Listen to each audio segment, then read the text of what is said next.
Patrick Gaillard, bonjour. Bonjour.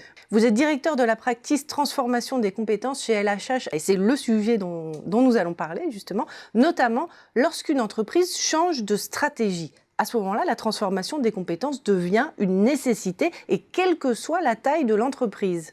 Oui, absolument. La plupart des entreprises dans le monde entier sont confrontées à un certain nombre de nouveaux facteurs qui vont générer évidemment un impact sur leur organisation, sur leur modèle économique, sur leur modèle de production, éventuellement aussi des impacts autour du développement durable ou tout simplement des impacts liés aux engagements sociaux qu'ils ont pu prendre vis-à-vis de leurs ressources et de leurs effectifs.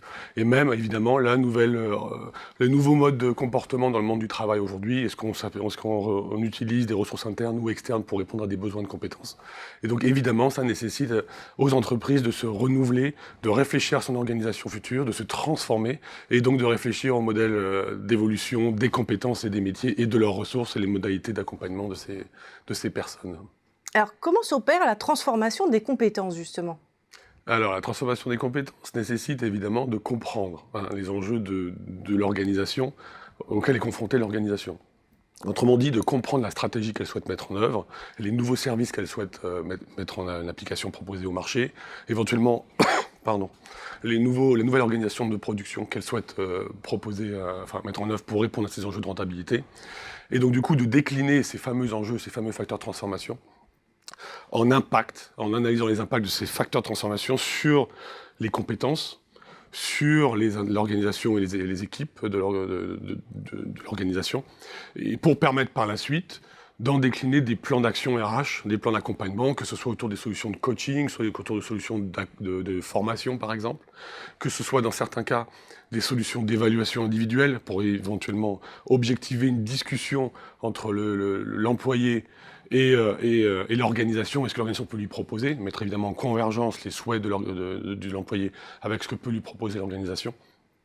Et enfin aboutir à des vrais plans d'accompagnement individuel qui vont permettre à terme de répondre aux enjeux de performance, qui évidemment sont la base finalement de cette transformation des compétences, et évidemment répondre aux engagements sociaux en termes d'employabilité et d'accompagnement du salarié dans toute sa vie au sein de l'organisation et de l'entreprise. Alors, quels sont les facteurs clés de succès ? Oui, 3 facteurs clés de succès en synthèse. Le premier, c'est l'engagement du comité de direction sur les budgets, sur le calendrier, sur le discours à avoir vis-à-vis de l'organisation, sur l'intérêt et la volonté de l'organisation de se transformer, de transformer ses compétences. Deuxième facteur clé de succès, c'est les couches managériales qu'il faut rassurer, qu'il faut convaincre, qu'il faut informer, qu'il faut alimenter en informations suffisantes pour qu'ils puissent par la suite répondre aux questions des salariés et de leurs équipes, qui évidemment peuvent être anxieux par rapport à des problèmes de ce type-là. Et évidemment, de manière générale, un plan de communication qui est transparent, qui rappelle les enjeux auxquels ils sont confrontés, qui rappelle les dispositifs à mettre en œuvre, et qui permet de s'assurer que ça répond à la fois aux enjeux sociaux autour de l'employabilité des salariés, et évidemment aux enjeux de performance tels que initialement définis.